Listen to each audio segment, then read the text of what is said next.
Cuando llegué a mi antigua casa para demolerla, me encontré con 5 niños sucios y asustados rogándome de rodillas: «Por favor, señora, no nos eche de aquí». Yo había ido hasta ese lugar olvidado para acabar con todo, pero lo que pasó ese día cambió completamente el rumbo de mi vida y me hizo ver un propósito que creía haber perdido para siempre. Antes de empezar, déjenme en los comentarios desde qué país están viendo este video. Me encanta saber de dónde son. La soledad tiene un olor propio. Eso lo aprendí en los últimos 3 años, desde que perdí a mi Rogelio. Huele a café frío, a sábanas que nadie arruga del otro lado de la cama, a un silencio que se pega a las paredes como si fuera humedad. Mi casona tenía 17 habitaciones, pero yo vivía prácticamente en un pasillo estrecho entre la cocina, la recámara y el balcón. El resto era puro espacio vacío haciendo eco a mis propios pasos. 72 años pesan diferente cuando estás sola. Cada mañana me despertaba y tardaba unos segundos en recordar que ya no tenía a nadie esperándome. Rogelio se fue en el 2020, se lo llevó esa maldita enfermedad que barrió con el mundo. Y mi Santiago, mi muchacho, el accidente había sido 5 años antes. A veces todavía esperaba oír su voz marcándome al celular, diciéndome «ma», con esa prisa que siempre traía. La fortuna que Rogelio construyó con tanto sudor seguía ahí, intacta, generando intereses que ya ni sabía para qué servían. El dinero no calienta la cama, no llena la mesa en domingo, no te llama en tu cumpleaños. Lo tenía todo y no tenía nada. Y tenía a Paulina, mi nuera, la viuda de mi hijo que me miraba como si yo fuera un estorbo, una piedra en su camino hacia la herencia que ella sentía que se merecía. Después de que Santiago murió, ella apenas me dirigía la palabra. En las raras ocasiones que nos veíamos, sentía el veneno escurriendo en cada palabra educada que se forzaba a tragar. Fue un martes cuando tomé la decisión. Estaba en el balcón, mirando el jardín perfectamente cuidado por jardineros que yo ni conocía, cuando me acordé de la casa vieja. La primera casa, esa donde Rogelio y yo empezamos, donde Santiago dio sus primeros pasos, donde la vida había pasado de verdad antes de que llegara la lana. Hacía más de 15 años que no ponía un pie ahí. Después de que nos mudamos a la mansión, la casa se rentó un tiempo, luego se quedó vacía y después simplemente olvidada en una colonia que la ciudad había dejado atrás mientras crecía para el otro lado. Yo pagaba el predial automáticamente, ni pensaba más en eso.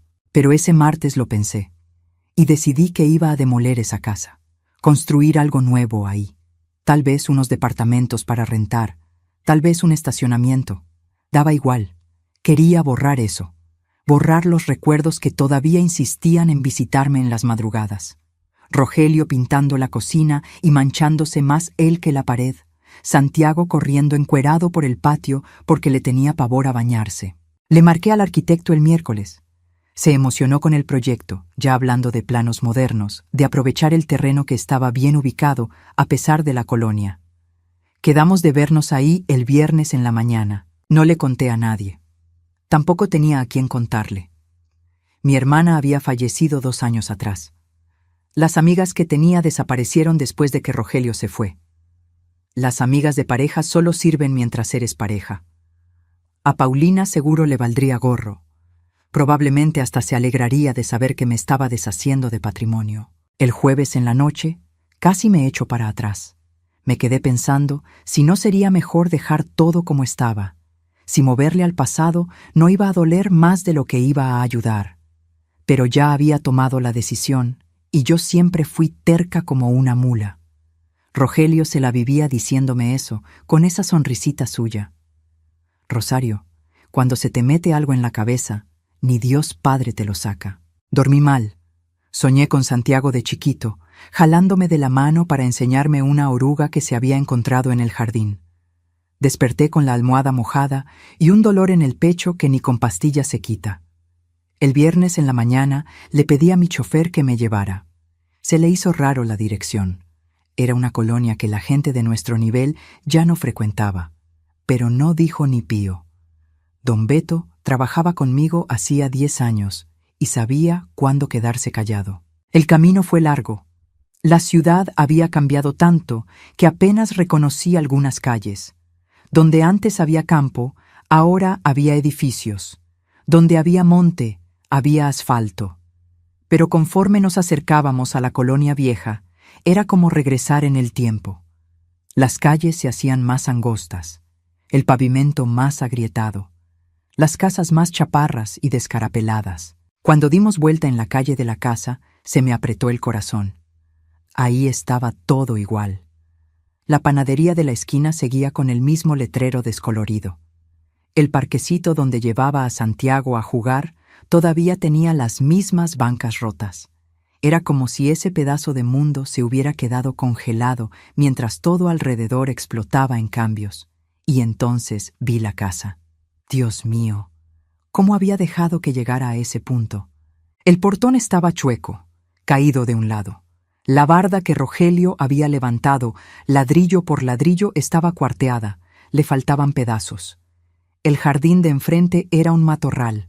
La hierba me llegaba a la cintura, escondiendo casi todo. La pintura de la fachada se había caído tanto que apenas se notaba qué color había tenido.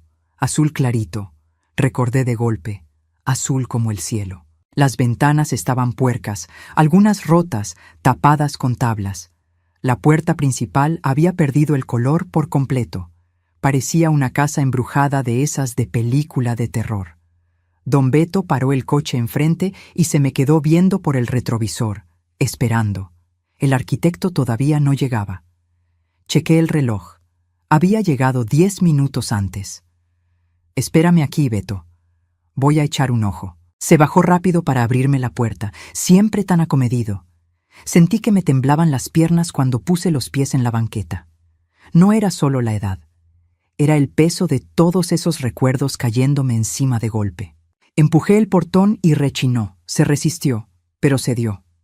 El óxido se había comido las bisagras. Caminé por lo que un día fue nuestro jardín, esquivando maleza y escombro. Había basura tirada ahí, botellas viejas, bolsas de plástico, cosas que los vecinos o algún borrachito habían aventado por encima de la barda con los años. Pero también había flores. En medio de toda esa desolación había flores creciendo. No eran flores silvestres, de esas que brotan solas en cualquier lado. Eran rosas, lirios, margaritas. Alguien había plantado flores ahí. Me paré frente a la puerta, buscando la llave en la bolsa. Me temblaban las manos. No era miedo exactamente. Era algo más grande, una mezcla de nostalgia, tristeza y algo que no sabía cómo nombrar. La llave entró en la cerradura, pero cuando intenté girar, me di cuenta de que la puerta estaba sin seguro. Eso me hizo detenerme. Miré alrededor. La calle estaba vacía, solo don Beto recargado en el coche, viendo el celular. Tal vez algún indigente había forzado la entrada. Tal vez vándalos. No sería sorpresa viendo cómo estaba todo. Empujé la puerta despacio. Rechinó fuerte, un sonido que cortó el silencio de la mañana. Y entonces lo vi. La sala estaba arreglada. No podía ser. Pero estaba. El piso viejo de duela había sido barrido. No tenía muebles, pero había unas colchonetas extendidas en un rincón, cubiertas con sábanas remendadas pero limpias. Una pila de ropa doblada. Algunos libros apilados junto a la pared. Y en la cocina, que alcanzaba a ver desde ahí, había ollas encima de la estufa vieja. Alguien vivía ahí. Alguien estaba viviendo en mi casa. Di un paso más y fue cuando escuché el ruido. Venía del pasillo, pasos apurados. Y entonces aparecieron. 5 niños. Salieron del pasillo todos de golpe, tropezándose unos con otros, con los ojos pelados del susto. 3 niños y 2 niñas, ninguno de ellos con más de 12 años. Estaban descalzos, con ropa limpia pero surcida, que les quedaba grande. Nos quedamos todos congelados. Yo mirándolos a ellos, ellos mirándome a mí. El más grande, un niño morenito de unos 10 u 11 años, dio un paso al frente. Estaba temblando, pero trataba de hacerse el valiente. ¿La señora es la dueña de la casa? Mi voz salió más débil de lo que quería. Soy yo. Vi el miedo esparcirse por sus caritas. La más chiquita, una niña de unos 5 años, empezó a llorar quedito. Otra niña, un poco más grande, la jaló para atrás, abrazándola. «Por favor», dijo el niño, y se le quebró la voz. «Por favor, no llame a la patrulla. No rompimos nada. Cuidamos la casa. Nosotros no tenemos a dónde ir». Y ahí, en ese momento, viendo a esos 5 niños aterrorizados en la sala de mi antigua casa, sentí algo que no sentía hacía 3 años. Sentí mi corazón latir de verdad. Mi primer impulso fue llamar a don Beto, llamar a la policía. Esos niños eran paracaidistas, técnicamente. Estaban invadiendo una propiedad privada. Mi propiedad. Sería lo razonable, lo correcto. Pero no podía mover los pies. Nos quedamos ahí, parados en ese silencio pesado, donde solo se oía a la niña chiquita, sollozando bajito. Yo los miraba y veía puro miedo en los ojos de cada uno. No era miedo a un regaño o a pasar un mal rato. Era miedo a perder el piso bajo los pies, de quedarse sin nada. Yo conocía ese miedo. No de la misma forma que ellos, claro. Mi vida había sido privilegiada en muchos sentidos. Pero conocía el miedo de perder todo lo que importa, de ver el mundo derrumbarse y no tener de dónde agarrarte. El niño moreno seguía enfrente de los otros, tratando de protegerlos. Solo eso ya decía mucho de él, de todos ellos. ¿Cómo se llaman? Mi voz salió más suave de lo que pretendía. Él dudó, como si dar el nombre fuera entregar la última defensa que tenían. Emiliano, dijo finalmente. Ella es Jimena, señaló a la niña que agarraba a la chiquita. La que está llorando es Valentina. Los dos son hermanos, Matías y Gael.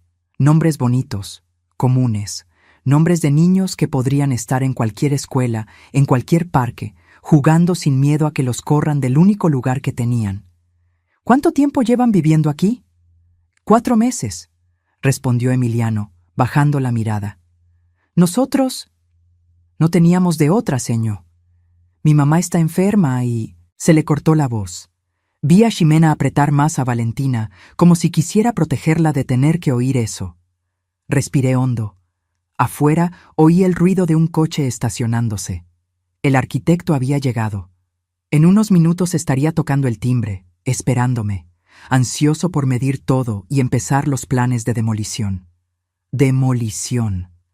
Iba a tirar esa casa, y a esos niños junto con ella, sin siquiera saberlo. «Espérenme aquí», dije, dándome la vuelta. «¿Tim va a llamar a la policía?» La voz de Emiliano sonó desesperada. Me paré en la puerta, miré hacia atrás. «No, pero necesito arreglar una cosa allá afuera. No salgan de aquí». Cerré la puerta y caminé de regreso por el jardín. Mis piernas parecían de plomo. Don Beto se había movido un poco para que el arquitecto se estacionara. Mauricio se bajó del coche ya hablando, animado, con una carpeta bajo el brazo. «Doña Rosario, disculpe el retraso. Me tocó un tráfico horrible en la avenida». Se detuvo, mirando la casa. «Dios santo, está peor de lo que imaginaba. Pero no se preocupe, vamos a hacer algo increíble aquí. Ya tengo unas ideas que...» «Mauricio», lo corté. «Va a tener que ser otro día». Parpadeó, confundido. «¿Cómo?» Aparté toda la mañana para... Surgió un imprevisto. Luego lo reagendamos. Vi la molestia pasar por su cara, pero era demasiado educado para reclamar. Demasiado profesional para perder a una clienta con lana. «Claro, sin problemas. ¿Le queda bien la próxima semana?» «Yo te llamo». No esperé respuesta. Regresé a la casa, dejándolo ahí con su carpeta inútil bajo el brazo. Don Beto me echó una mirada interrogante, pero tampoco dijo nada. Cuando entré de nuevo a la sala, los niños no se habían movido. Estaban exactamente donde los había dejado, amontonados como pajaritos asustados. Tomé aire, tratando de organizar mis pensamientos. No tenía idea de lo que estaba haciendo. Solo sabía que no podía simplemente dar la media vuelta y fingir que no había visto nada. «Enséñenme el resto de la casa». Emiliano parpadeó, sorprendido. «¿La señora no va a...?» Enséñenme, ándale. Intercambiaron miradas rápidas entre ellos. Esa comunicación silenciosa que los niños desarrollan cuando necesitan sobrevivir juntos. Entonces Emiliano asintió con la cabeza y empezó a caminar. La casa era chica. Solo tenía 3 recámaras, un baño y el patio de servicio, además de la sala y la cocina. Pero habían organizado todo con un cuidado que me apretó el pecho. En la cocina, las ollas viejas que debían haber sido dejadas por algún inquilino antiguo estaban limpias y ordenadas. Había algo de despensa en una caja de cartón en el suelo. Arroz, frijoles, pasta, algunas latas de atún. Poca cosa, pero todo acomodado. Los cuartos estaban vacíos excepto por uno, donde había un colchón viejo en el suelo con sábanas gastadas pero limpias. «Es donde duerme mi mamá», explicó Emiliano bajito. «Cuando está lo suficientemente bien para venir a la casa. ¿Y cuando no está?» «Se queda en el hospital. Vamos a visitarla cuando podemos». El baño lo habían improvisado con cubetas de agua. La tubería no funcionaba bien, pero ellos se las ingeniaban. Había jabón, pasta de dientes, toallas colgadas en un alambre. Todo viejo, todo remendado, pero todo limpio. Todo intentando mantener una dignidad que el mundo insistía en arrancarles. Volvimos a la sala.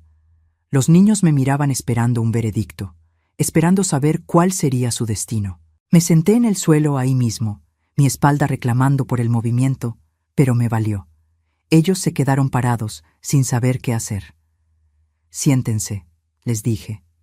Obedecieron despacio, manteniendo distancia, todavía desconfiados. «¿Dónde está su mamá ahorita?» Fue Ximena quien respondió esta vez. Tendría unos 9 años, tenía ojos grandes y demasiado serios para su edad. «En el Hospital General. Tiene cáncer. Estaba tomando tratamiento, pero…» Le tembló la voz. Empeoró. «¿Y su papá?» Silencio. Emiliano miró al suelo. «Gael y yo no tenemos papá. Nunca lo conocimos. El papá de Ximena y Valentina murió en un accidente en la obra el año pasado. Y Matías…» Miró al niño más chico, que tendría unos 7 años. «Su mamá era amiga de mi mamá. Se murió de COVID y no tenía a nadie más con quien quedarse. Ay, Dios, Dios de mi vida, 5 niños, 5 historias de pérdida. Y ahora todos pegados unos con otros porque no tenían nada más que eso». «¿Y viven aquí solitos?», pregunté, aunque la respuesta era obvia. «Mi mamá se quedaba con nosotros», dijo Emiliano. «Pero luego tuvo que regresar al hospital hace 2 semanas. Vamos allá diario saliendo de la escuela». «¿Van a la escuela?» «Sí, vamos, seño», respondió Ximena rápido, como si eso fuera importante dejarlo claro. «No faltamos nunca. Bueno, casi nunca. Solo cuando hay que cuidar a mi mamá o…» No terminó, pero entendí. «O cuando no hay comida. O cuando la ropa está demasiado sucia. O cuando el mundo aprieta tanto que ni fuerzas para ir a estudiar sobran». Me levanté con dificultad. Ellos se encogieron, creyendo que ya me iba, que los iba a dejar ahí esperando a la patrulla o el desalojo. «Las flores del jardín», dije. «¿Ustedes las plantaron?» Emiliano asintió. «Fue idea de Ximena. Dijo que podíamos venderlas en el tianguis. Agarramos los esquejes de la basura cuando la gente tira las plantas y las sembramos ahí. No es robar si nadie las quiere ya, ¿verdad? ¿Y logran vender?» «Sí sacamos algo». La voz de Ximena tenía un orgullo tímido. «Doña Carmen, la del puesto, nos deja usar un cachito de su lugar. No es mucha lana, pero ayuda para la comida. Y medicina para mi mamá, cuando hay que comprar alguna que el seguro no tiene. Niños. Niños de 10, 9, 8, 7, 5 años vendiendo flores en el tianguis para comprar comida y medicinas. Mientras yo me consumía en mi casona de 17 cuartos, ahogada en autocompasión y soledad, estos chamacos luchaban con uñas y dientes por su propia vida. Sentí algo raro en el pecho. Era como si hubiera pasado 3 años dormida y finalmente estuviera despertando. Dolía, pero se sentía bien. «Tengo que hacer unos mandados», dije. Voy a volver mañana. Ustedes quédense aquí, no se preocupen. Nadie los va a sacar. ¿No va a tirar la casa la señora?, preguntó Matías con su vocecita fina. Miré alrededor, a esas paredes que habían guardado mi felicidad tanto tiempo atrás y que ahora guardaban a estos niños. Al techo que Santiago había mirado mientras se quedaba dormido y que ahora cubría estas cabecitas. No, respondí. No voy a tirar la casa. Salí de ahí con las piernas como de trapo y el corazón a 1000 por hora. Don Beto me abrió la puerta del coche sin preguntar nada. Entré. Cerré los ojos. A la casa, Beto. El camino de regreso fue silencioso. Mi cabeza daba vueltas. Tenía 72 años. Estaba cansada. Estaba sola. Estaba vacía hacía tanto tiempo. Pero tal vez, solo tal vez, Dios me había llevado a esa casa vieja hoy exactamente por eso. Tal vez no se trataba de demoler el pasado. Tal vez se trataba de construir un futuro. No para mí. Mi futuro era demasiado corto, sino para 5 niños que todavía tenían toda una vida por delante, si lograban sobrevivir tiempo suficiente para vivirla. Llegué a la casa y fui directo al despacho. No había usado ese cuarto bien desde que Rogelio murió. Era su espacio, donde veía los negocios, donde se quedaba hasta tarde checando facturas y contratos. Yo evitaba entrar ahí porque todavía podía oler el puro que se fumaba a escondidas, fingiendo que yo no sabía. Pero hoy necesitaba estar ahí. Necesitaba pensar. Necesitaba actuar. Me senté en su sillón. Abrí la computadora vieja. Tardé unos minutos en acordarme de la contraseña. Empecé a hacer cuentas. ¿Cuánto costaría reformar la casa? Poner tubería que sirva, arreglar la luz, cambiar los vidrios rotos, pintar, hacer un lugar de verdad para que esos niños vivieran. ¿Cuánto costaría asegurar que no les faltara comida? ¿Comprar ropa decente? ¿Útiles escolares? ¿Medicina para su mamá? Miré el estado de cuenta. Los números ahí eran tan grandes que habían perdido el significado hacía tiempo. ¿Qué era una remodelación más? ¿Un gasto más? El dinero estaba ahí, parado, acumulando intereses sobre intereses, creciendo solo mientras yo me hacía chiquita. Agarré el teléfono y le marqué a Gustavo, mi abogado. Contestó al segundo tono. «Doña Rosario, qué milagro. ¿Todo bien? Necesito que te encargues de unas cosas por mí». «Claro, dígame. Esa casa vieja en la colonia Santa María, ¿sabes cuál te digo?» «Sí, cómo no. La primera casa de don Rogelio. Necesito remodelarla, completamente. Quiero todo funcionando, la quiero habitable, y necesito que sea rápido». Silencio del otro lado. Gustavo estaba acostumbrado a mis silencios, no a mis peticiones repentinas. ¿Remodelar? Pensé que la iba a demoler. Cambié de opinión. ¿Me puedes recomendar una buena constructora? ¿Que trabajen rápido pero bien hecho? Sí, claro. Pero, doña Rosario, ¿puedo preguntar a qué se debe el cambio? Hay niños viviendo ahí. Otro silencio. Más largo. ¿Niños? ¿Se refiere a paracaidistas? Me refiero a niños, Gustavo. 5 chamacos. Sin papá, con la mamá enferma en el hospital, viviendo en mi casa porque no tienen otro lugar. Entiendo. ¿Y usted quiere ayudarlos? No te estoy llamando para que me interrogues. Te estoy llamando para que resuelvas. Remodelación urgente. Y después quiero platicar de otras cosas. Pero primero esto. Sí, señora. Lo arreglo hoy mismo. Colgué sin despedirme. No tenía paciencia para ser educada. Había pasado 3 años siendo educada y vacía. Ahora lo que quería era moverme. Le marqué luego a Beatriz, la muchacha que se encargaba de la limpieza de la casona. Le pedí que separara todo lo que sobraba, sábanas, toallas, cobijas, lo que hubiera. Le pedí también que fuera al súper y comprara despensa. Mucha comida. Cosas prácticas que unos niños pudieran prepararse solos. Y fruta. Mucha fruta. Ella tampoco preguntó nada, acostumbrada a mis manías de viuda rica. Solo dijo que se encargaba. Pasé el resto del día planeando, haciendo listas, pensando en todo lo que esos niños necesitaban. No era solo la casa, Era ropa, zapatos, mochilas buenas para la escuela, cuadernos, lápices, todo. Y la mamá. Necesitaba averiguar qué estaba pasando con ella. ¿En qué hospital? ¿Qué tratamiento? Si la estaban atendiendo bien. En la noche casi no pude cenar. Rosángela, mi cocinera, se preocupó, preguntando si me sentía mal. Le dije que no, que solo estaba cansada. Pero era mentira. No estaba cansada. Estaba todo lo opuesto a cansada. Estaba viva. Por primera vez en 3 años sentía la sangre correr por las venas. Me dormí tarde, después de medianoche, pero me desperté temprano. A las 6 de la mañana ya estaba parada, tomando café, mandándole mensaje a Gustavo preguntando por la obra. Me contestó diciendo que la cuadrilla estaría ahí a las 9 para ver qué hacía falta. Bueno, excelente.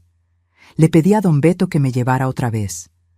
No comentó nada sobre la visita rara del día anterior, pero sentí que me miraba por el espejo más seguido de lo normal. Hicimos parada en la panadería antes. Compré bolillos, leche, jugo, pan dulce, fruta. Llené 2 bolsas grandes. El dueño de la panadería me miró como si me hubiera vuelto loca. Una señora elegante comprando comida como para batallón. Cuando llegamos a la casa, los niños estaban en el jardín. Vi cómo se tensaron cuando el coche se paró, el miedo volviendo a sus caras. Pero cuando me vieron bajar con las bolsas, la expresión cambió a confusión. «Buenos días», dije. Traje el desayuno. Valentina, la chiquita, dio un paso al frente, con los ojos clavados en las bolsas. ¿Trajo conchas? Traje. De chocolate y de vainilla. Sonrió.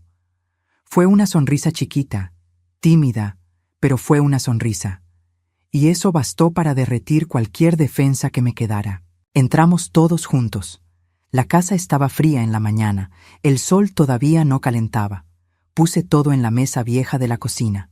La misma mesa donde Rogelio y yo desayunamos tantos años, donde Santiago hacía sus garabatos mientras comía galletas. Comieron con un hambre que me partió el alma. No era hambre de quien se saltó una comida. Era hambre de quien nunca está seguro de cuándo va a volver a comer. Devoraban cada pedazo de pan, cada trago de leche, como si fuera el último. Me quedé ahí, viéndolos comer, y me acordé de las mañanas en esa misma cocina, de las peleas bobas con Rogelio sobre a quién se le había olvidado comprar el café, de Santiago renegando que no quería ir a la escuela. Cosas pequeñas, cosas normales, cosas que yo daría todo por tener de vuelta. Pero estos niños ahí me habían dado algo también. Me habían dado una razón, un propósito. «Al rato viene una cuadrilla aquí», les avisé. «Van a remodelar la casa». Emiliano dejó de masticar. ¿Remodelar? Pero la señora dijo que no la voy a tirar. La voy a arreglar, para que vivan bien. Con agua, con luz, sin ventanas rotas. Todo como debe ser. Silencio. Me miraban como si les hubiera hablado en chino. «¿Por qué?», preguntó Jimena bajito. «¿Por qué está haciendo esto?». Era una pregunta justa, lógica. Yo era una extraña, la dueña de una propiedad que ellos habían invadido. No les debía nada. Podía simplemente haber llamado a la patrulla y seguido con mi vida. «Porque esta casa ya guardó felicidad», respondí, sintiendo un nudo en la garganta. «Ya guardó amor, ya guardó familia, y ahora va a guardar de nuevo. Ustedes merecen un lugar decente donde vivir, merecen tener infancia, tener seguridad. Y yo tragué saliva. Yo merezco tener algo por qué vivir». Valentina soltó el pan y vino hacia mí. Me abrazó la cintura con esos bracitos flacos. No dijo nada, solo se quedó ahí, pegada a mí, y sentí que se me salían las lágrimas. Hacía 3 años que nadie me abrazaba. 3 años que no sentía el calor de otro ser humano así, sin segunda intención, sin interés, solo por el consuelo de no estar solo. La abracé de vuelta, acariciándole el pelo despeinado, y dejé que las lágrimas corrieran. Los otros se quedaron callados, respetando el momento. Cuando finalmente solté a Valentina, vi que Jimena también estaba llorando. Emiliano trataba de no llorar, pero fallaba miserablemente. El momento se rompió con el timbre. Don Beto debía haber abierto el portón. Los albañiles habían llegado. Pasé las horas siguientes con los ingenieros y maestros de obra, enseñándoles todo lo que había que hacer. Tomaban notas, fotos, medían todo. El presupuesto iba a salir caro, me avisaron. Me valió. Les dije que hicieran el mejor trabajo posible, en el menor tiempo posible.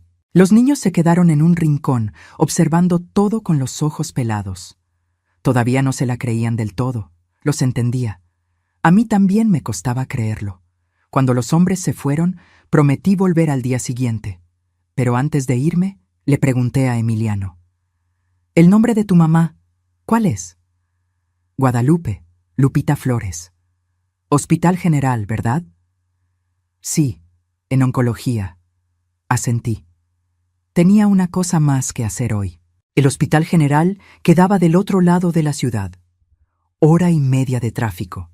Tiempo suficiente para cuestionarme varias veces si estaba haciendo lo correcto, si no me estaba metiendo en algo demasiado grande, demasiado complicado. Pero cuando llegamos y me bajé del coche, toda duda se esfumó. El hospital era público, grande, atascado, ruidoso. Gente esperando en camillas en los pasillos, enfermeras corriendo de un lado a otro. Olor a desinfectante y a enfermedad. Tan diferente de los hospitales privados a los que yo iba, donde todo era silencio y orden y apenas veía sangre. Me tardé un rato en dar con el área de oncología. Tuve que preguntar 3 veces, cada persona mandándome para un lado distinto. Por fin la encontré. 5.º piso, ala D. Cuando se abrió el elevador, el pasillo estaba a reventar. Había gente sentada en el suelo, recargada en las paredes, familias enteras acampando ahí, esperando noticias de sus enfermos, niños corriendo entre las piernas de los adultos, viejitos cabeceando en sillas de plástico duro. Fui al mostrador de enfermería. Me atendió una muchacha joven, que se veía agotada. «Busco a Guadalupe Flores. Es paciente aquí». Tecleó en la computadora vieja que tardaba años en responder. «Cama 547. Pero la visita empieza hasta las 2 de la tarde. Chequé el reloj. 11:30. Puedo esperar». Me señaló unas sillas más adelante, todas ocupadas. Me recargué en la pared, como todo el mundo. Las 2 horas y media de espera fueron eternas. Me quedé observando a la gente a mi alrededor. Había de todo. Gente humilde, gente de clase media que se quedó sin lana, todos igualados por la enfermedad y el miedo. Vi a una madre consolar a un niño chiquito que lloraba. Vi a un señor rezar bajito con una Biblia en las manos que le temblaban. Vi a una mujer jugar baraja con sus amigas, riéndose fuerte, como si esa fuera la única forma de no quebrarse. A las 2 en punto abrieron las puertas y fue un corredero. Todo mundo queriendo entrar al mismo tiempo, todos desesperados por ver a sus enfermos. Seguí a la multitud. Cuarto 547. Caminé despacio por el pasillo, leyendo los números. 543, 545, 547. La puerta estaba entreabierta. Empujé despacio. El cuarto tenía 4 camas. 3 estaban ocupadas. Lupita estaba en la última, cerca de la ventana. Supe que era ella porque vi fotos en el celular de Emiliano cuando me las enseñó. Pero la mujer de la foto era muy distinta a la de la cama. En la foto tenía pelo, tenía color en la piel, tenía vida en los ojos. La mujer en la cama era una sombra. Estaba dormida. Flaca a más no poder, la piel estirada sobre los huesos, la cabeza pelona cubierta con un gorrito fino. Se veía tan frágil que si le soplaba, desaparecía. Me acerqué despacio, sin querer despertarla. Me senté en la silla junto a la cama y me quedé ahí, nomás viéndola. ¿Cuánto tiempo le quedaba? ¿Semanas? ¿Días? No parecía tener meses, no parecía tener futuro. 5 niños dependiendo de ella. 5 niños que se iban a quedar solos en el mundo cuando ella se fuera, a menos que alguien hiciera algo. Se movió. Abrió los ojos despacio, parpadeando por la luz de la ventana. Cuando me vio, frunció el ceño, confundida. «Hola», dije bajito. «Perdón por despertarte». Trató de sentarse. Le ayudé, acomodándole las almohadas atrás. De cerca se notaba todavía más cómo la enfermedad se la había consumido. «¿Quién es usted?». La voz le salió débil, ronca. «Me llamo Rosario. Conocí a tus niños ayer». El miedo le llenó la cara de inmediato.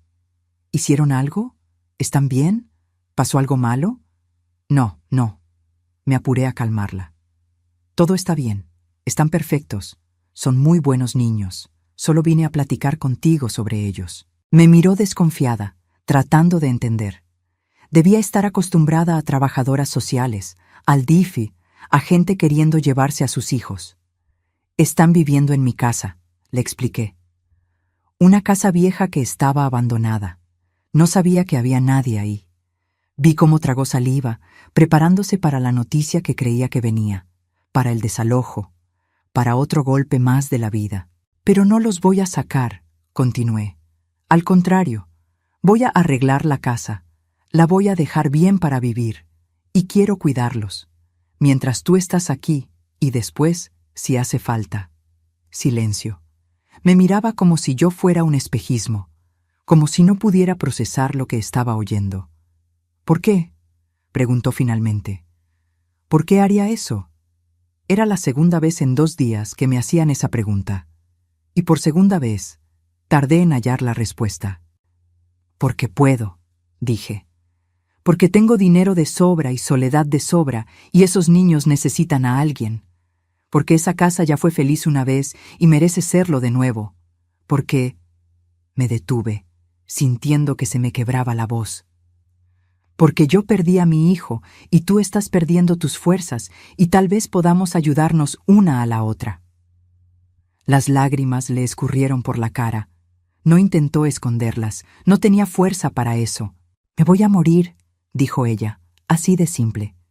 «Los doctores no dicen, pero yo sé. Lo siento, y cuando me vaya, no sé qué va a pasar con ellos. No tengo familia, no tengo a nadie. Me quedo acostada aquí en la noche pensando que van a meter a mis bebés al DIF, los van a separar, van a…». No pudo seguir. El llanto le ganó. Le agarré la mano. Tan flaca, tan fría. Le apreté suave. «No los van a separar. Mientras yo tenga vida, van a tener un lugar. Van a tener casa, comida, escuela, todo lo que necesiten. Tienes mi palabra». «Pero usted ni nos conoce». «No necesito. Sé que son buenos niños porque vi cómo cuidan la casa, cómo se cuidan entre ellos. Sé que eres buena madre porque te adoran aunque no estés ahí.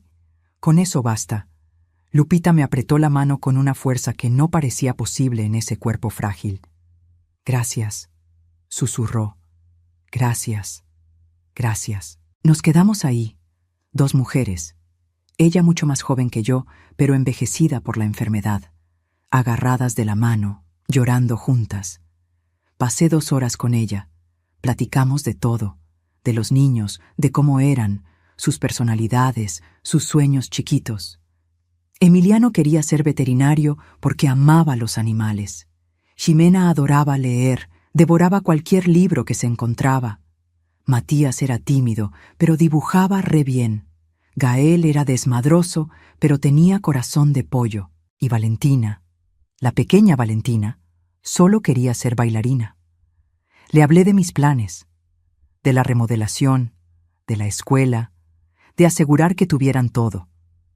Ella escuchó todo con los ojos brillosos, permitiéndose tener esperanza por primera vez en mucho tiempo. Cuando me tuve que ir, me agarró la mano otra vez. «Prométame», me pidió. «Prométame que los va a cuidar cuando yo ya no pueda». «Te lo prometo». «Y prométame otra cosa. No deje que me olviden. Cuénteles historias de mí. Que sepan que su mamá luchó hasta donde pudo. Se van a acordar. Yo me voy a encargar de eso». Salí de ese hospital diferente a como entré. Había ido como una vieja rica queriendo hacer caridad. Salí como una abuela sustituta con 5 nietos y una misión. Las semanas siguientes pasaron volando. Yo, que había vivido 3 años en una rutina vacía y lenta, de repente no tenía tiempo para nada. La obra empezó y yo estaba ahí diario, supervisando, apurando, cambiando planos. Los albañiles debían pensar que estaba loca, una señora de 72 años subiéndose a la escalera para checar si la boquilla estaba bien, probando llaves, revisando ventanas. Pero no confiaba en nadie para hacer eso bien.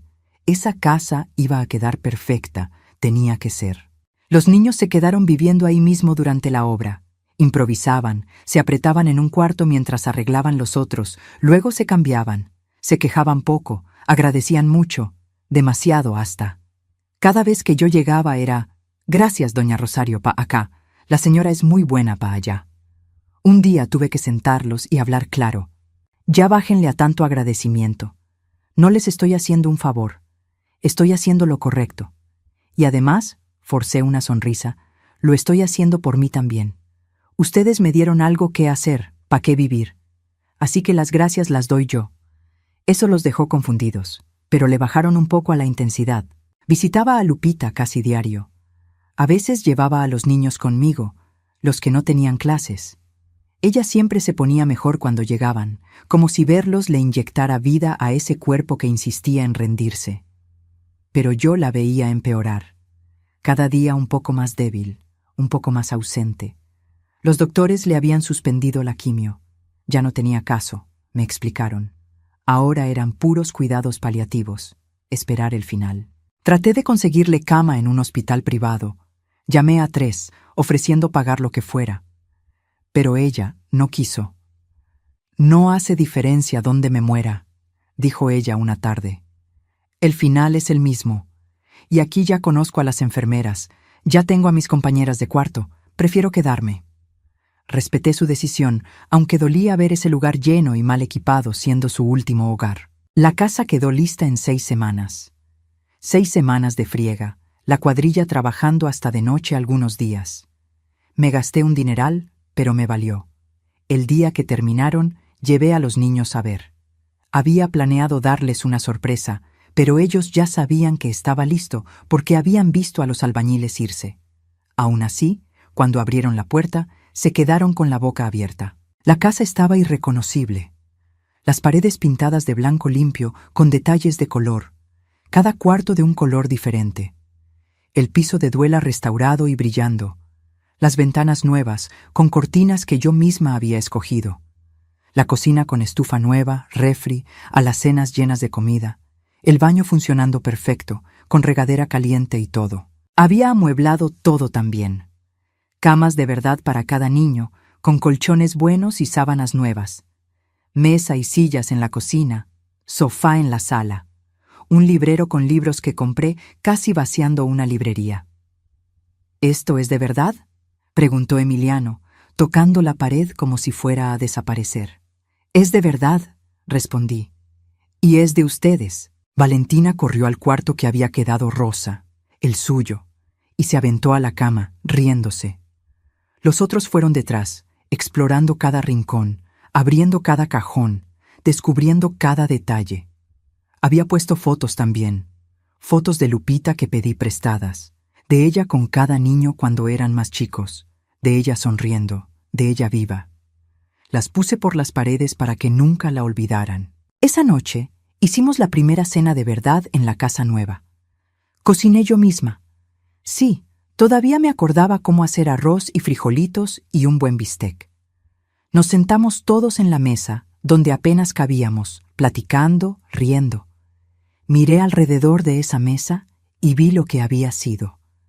Vi a Rogelio en la cabecera, a Santiago en medio, pero también vi lo que era ahora. 5 niños que habían encontrado una familia unos en otros y una vieja que había hallado un motivo para levantarse diario.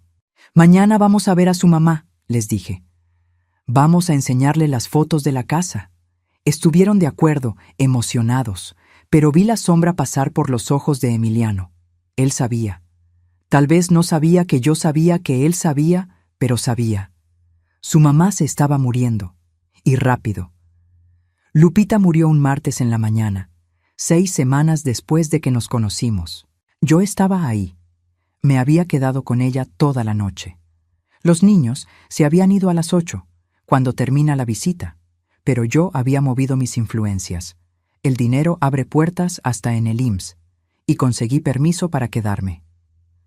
Pasé la noche agarrándole la mano, viendo cómo respiraba cada vez más despacio, con más trabajo. Ya no podía hablar, pero me apretaba la mano de vez en cuando, diciéndome que sabía que yo estaba ahí. En la madrugada, como a las 4, abrió los ojos. Me miró con una claridad que no tenía hacía días. «Cuídelos», susurró. «Los voy a cuidar, te lo prometí». Sonrió. Cerró los ojos y simplemente paró. No hubo drama. No hubo sufrimiento visible al final.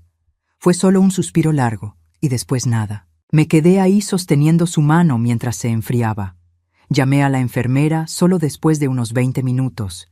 Quería darle esos últimos momentos de paz antes de que viniera todo el protocolo de la muerte. Tuve que ir a avisarles a los niños. Agarré un taxi.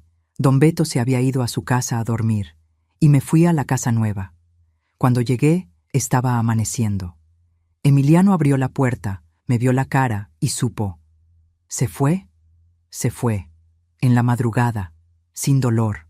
Yo estaba con ella. Asintió con la cabeza, tratando de ser fuerte. Luego se quebró. Cayó de rodillas ahí mismo en la puerta, llorando a gritos. Los otros se despertaron con el ruido, vinieron a ver, entendieron sin necesidad de preguntar. Nos quedamos todos ahí hechos bola en la sala, llorando juntos. Yo abrazaba a esos niños que ni eran míos, pero que de alguna forma se habían vuelto, y lloraba con ellos. Por Lupita, por todo lo que había luchado, por morir tan joven, dejando tanta cosa inconclusa. Pero también lloraba de alivio, porque había muerto sabiendo que sus hijos iban a estar bien. Había muerto en paz, sin el peso de dejarlos solos en el mundo. El entierro fue 2 días después. Sencillo. Pagué todo. Compré un ataúd decente, flores, todo. No había mucha gente. Algunos vecinos de Lupita, unas amigas del hospital, la trabajadora social. Los niños aguantaron firmes durante la ceremonia. Cada uno leyó algo. Poemas, cartas, recuerdos. Lloré más yo que ellos, creo. Cuando bajaron el ataúd, Valentina gritó. Un grito que cortó el aire, puro y desesperado. Jimena la agarró, la calmó, pero yo vi. Eso iba a dejar marca. En todos ellos. El luto no tiene fecha de caducidad. Yo sabía eso mejor que nadie. Los meses siguientes fueron de ajuste. De aprender a vivir como una familia de verdad. Yo tenía dinero, tenía ganas, pero no tenía experiencia reciente cuidando niños. Santiago ya tenía 25 cuando murió. Hacía décadas que yo no lidiaba con tareas, con berrinches por la comida, con pleitos entre hermanos. Pero fui aprendiendo, reaprendiendo. Puse rutina, hora para levantarse, para comer, para hacer la tarea, para dormir. Al principio se resistieron. Estaban acostumbrados a rascarse con sus propias uñas.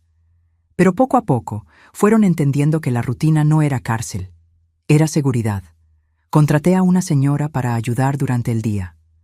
Doña Tere, 60 y tantos años, viuda también, necesitada de chamba. Iba diario a hacer de comer, limpiar la casa, quedarse con los niños cuando yo no podía estar. Porque yo no podía estar todo el tiempo. Todavía tenía mi casona que cuidar, cosas que resolver. Pero iba diario, a veces en la mañana, a veces en la tarde, a veces nomás en la noche a dar las buenas noches. Valentina tuvo pesadillas por semanas. Despertaba gritando, llamando a su mamá. Yo me quedaba a dormir allá algunas noches, solo para calmarla cuando pasaba. Me sentaba en la orilla de la cama, le hacía piojito hasta que se volvía a dormir. Gael se puso agresivo. Peleaba en la escuela, contestaba mal, les pegaba a sus hermanos por cualquier cosa. Lo llevé al psicólogo. Tardó, pero fue mejorando. Matías se cerró.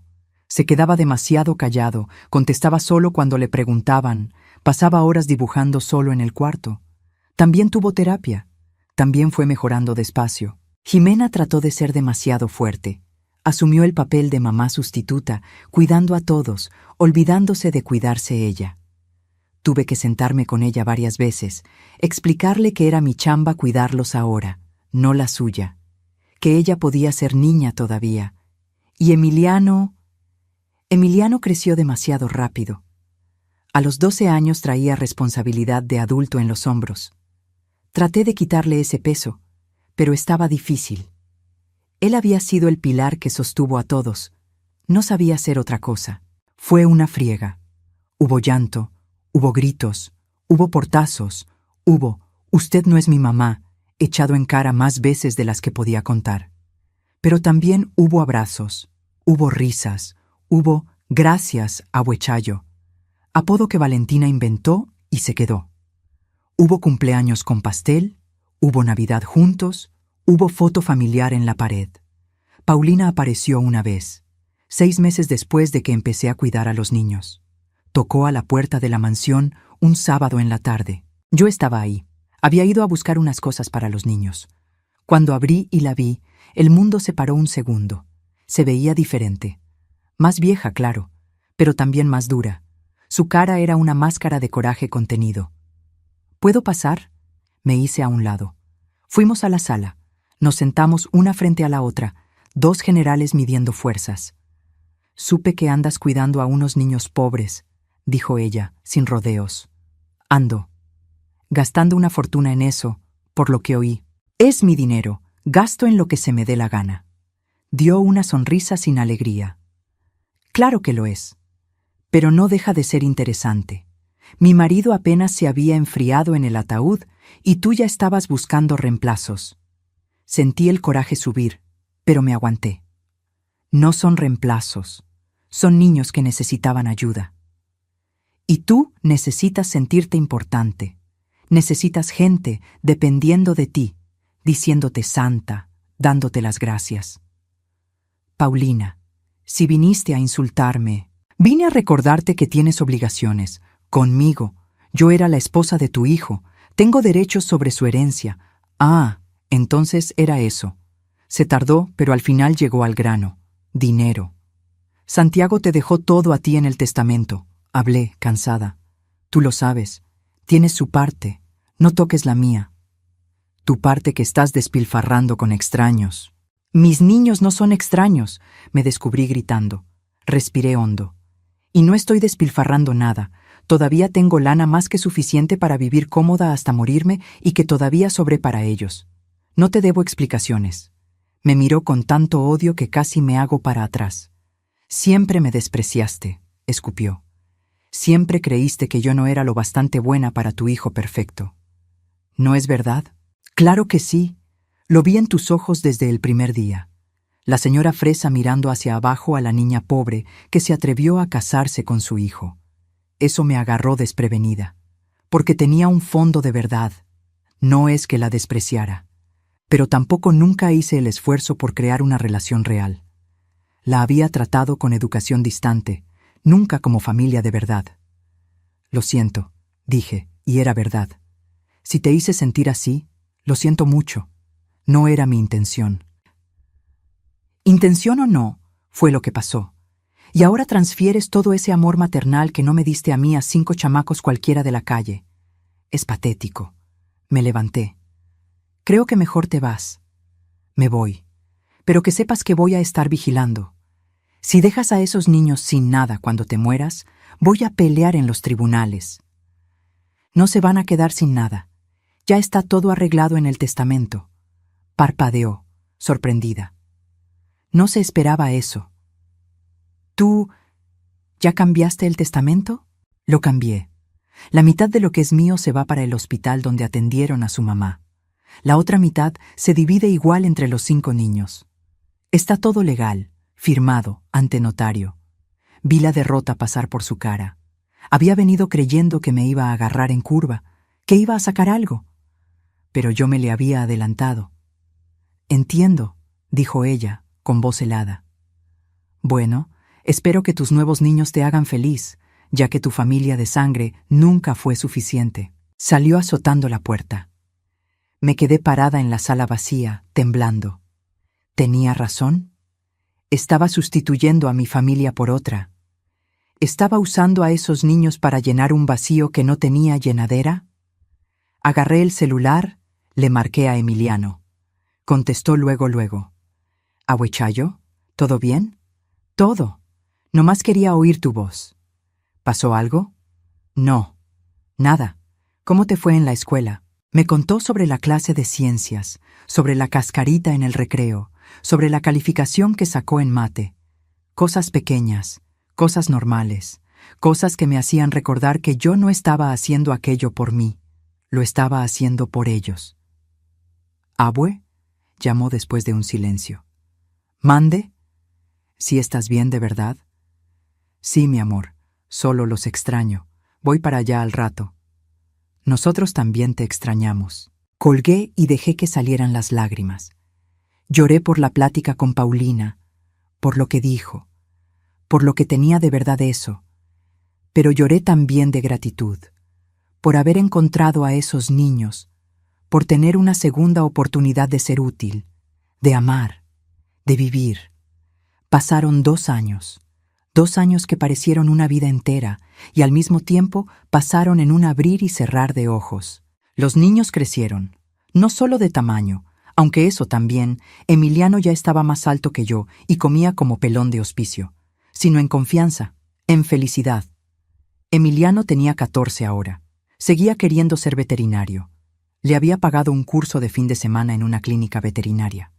Llegaba a la casa todo sucio de lodo y pelo de perro, con los ojos brillantes, contándome de cada animal que había ayudado. Jimena tenía 11 y se devoraba 3 libros por semana. Transformé uno de los cuartos en una mini biblioteca solo para ella. Pasaba horas ahí, leyendo, escribiendo sus propias historias. Matías, con 9 años, se había abierto más. Todavía era callado, pero ahora era un callado tranquilo, no un callado asustado. Sus dibujos tapizaban las paredes del cuarto. Tenía talento de verdad. Gael, con 8, había canalizado toda la energía al deporte.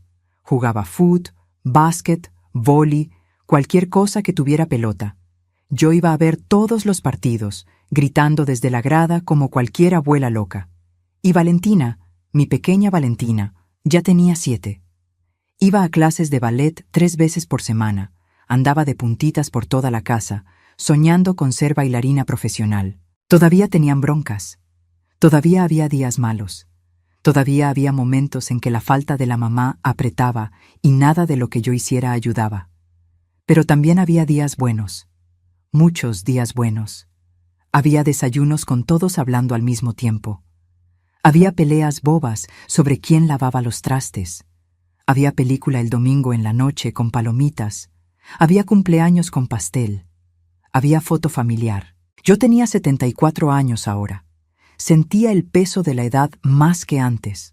La espalda dolía, las piernas no aguantaban tanto, se me olvidaban cosas con más frecuencia.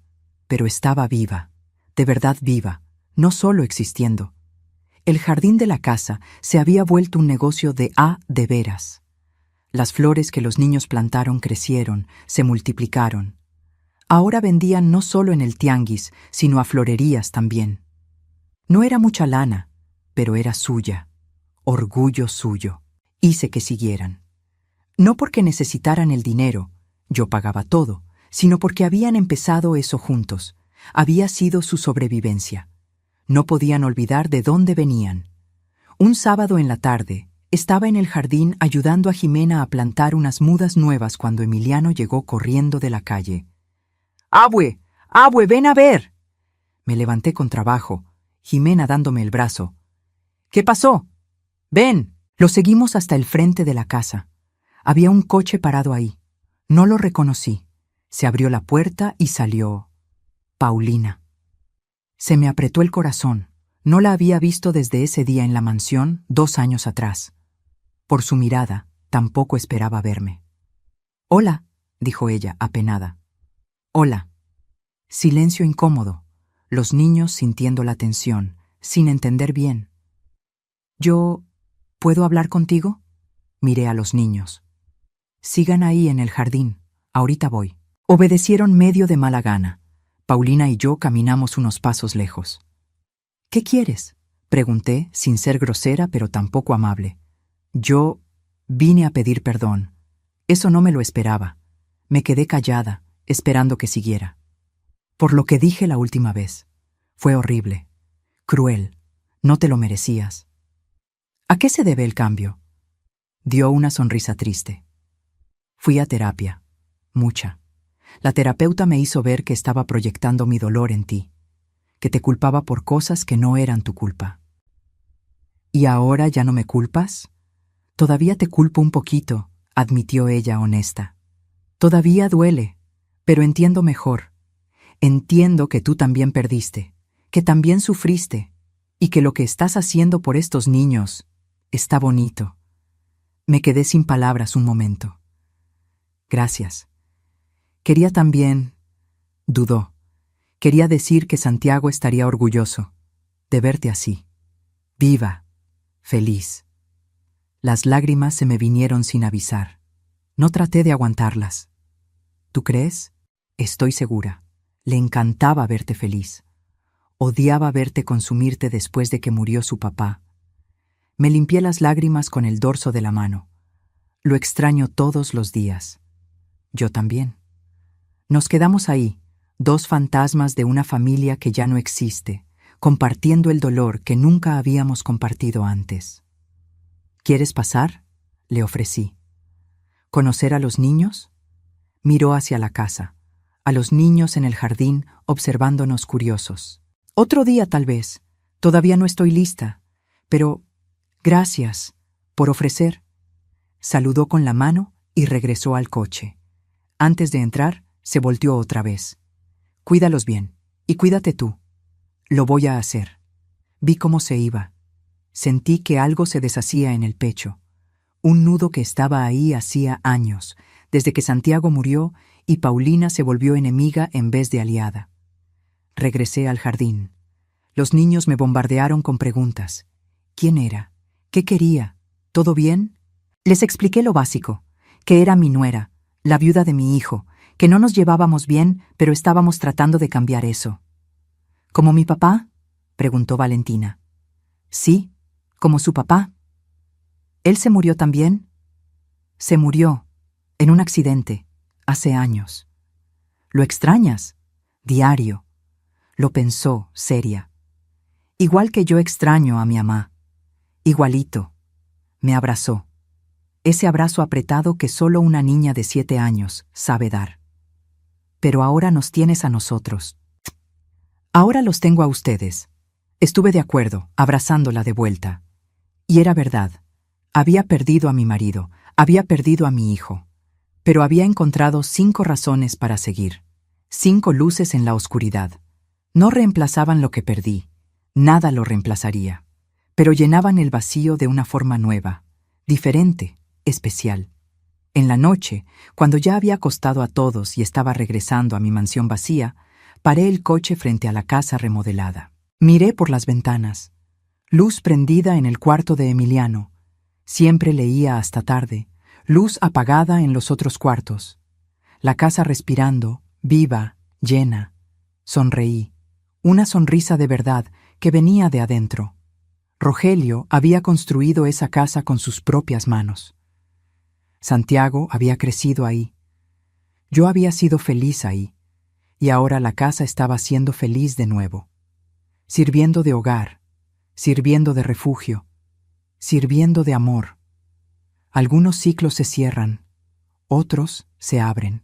La vida sigue, siempre sigue, incluso cuando creemos que se acabó. Tengo 76 años ahora. Sé que no me queda mucho tiempo. Nadie tiene mucho tiempo, pero a mi edad se vuelve más obvio. Mi corazón ya me dio algunos avisos en los últimos meses.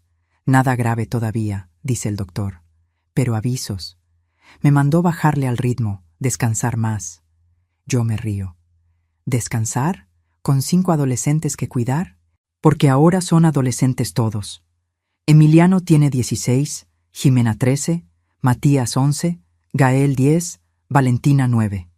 Edades imposibles. Edades de drama y hormona y portazos y gritos y «tú no entiendes nada», pero también edades de descubrimiento, de primer amor, de sueños grandes, de posibilidades infinitas. Emiliano está en tercero de prepa. Va a hacer examen de admisión el año que entra para veterinaria. Tiene todo para pasar. Es inteligente, dedicado, apasionado por lo que hace. Jimena quiere ser escritora Ya escribió 3 libros. Malos, admito, pero todo mundo empieza escribiendo mal. Lo importante es que escribe, que crea, que sueña. Matías descubrió que puede ganar lana vendiendo sus dibujos. Hace retratos por encargo, ilustraciones para negocios. Está juntando dinero para comprar material mejor. Gael se volvió capitán del equipo de fútbol de la escuela. Hay un visor echándole ojo, hablando de fuerzas básicas de un equipo grande. Puede que salga algo, puede que no, pero él está feliz intentando. Y Valentina, mi pequeña Valentina que ya no es tan pequeña, pasó la audición para la escuela profesional de ballet. Entrena 6 horas diarias. Su cuerpo es pura fibra y músculo, trabajado al límite. Va a ser bailarina, estoy segura. Va a bailar en los grandes escenarios. Todos ellos van a ser alguien. Van a llegar lejos. No por mí, aunque yo haya ayudado, claro, sino por ellos mismos, por la fuerza que ya tenían antes de que yo apareciera, por la supervivencia que aprendieron demasiado pronto. Yo solo les di estructura, piso firme para raíces que ya existían. A veces, de noche, cuando estoy sola en la casona, porque todavía duermo allá casi siempre, aunque me la paso todo el día con ellos, pienso en todo lo que pasó.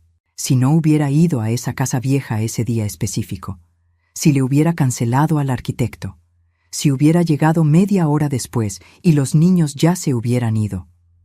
Tantos hubiera. Tantas posibilidades de nunca haberlos conocido. ¿Y si no los hubiera conocido?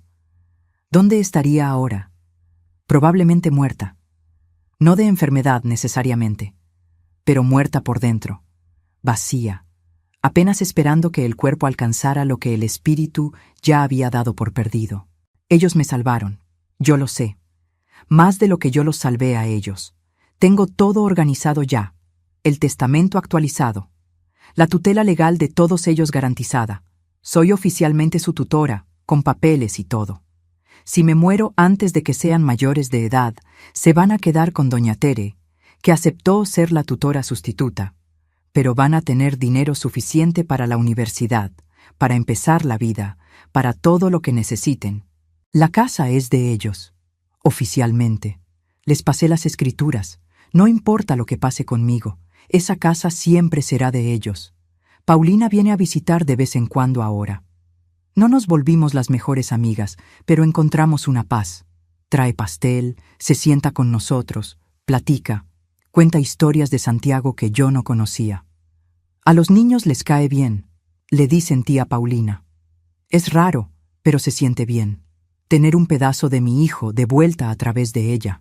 El otro día estaba ayudando a Valentina a entrenar en el jardín, ella usando la reja como barra improvisada, cuando me dio una punzada fuerte en el pecho, tan fuerte que me tuve que sentar.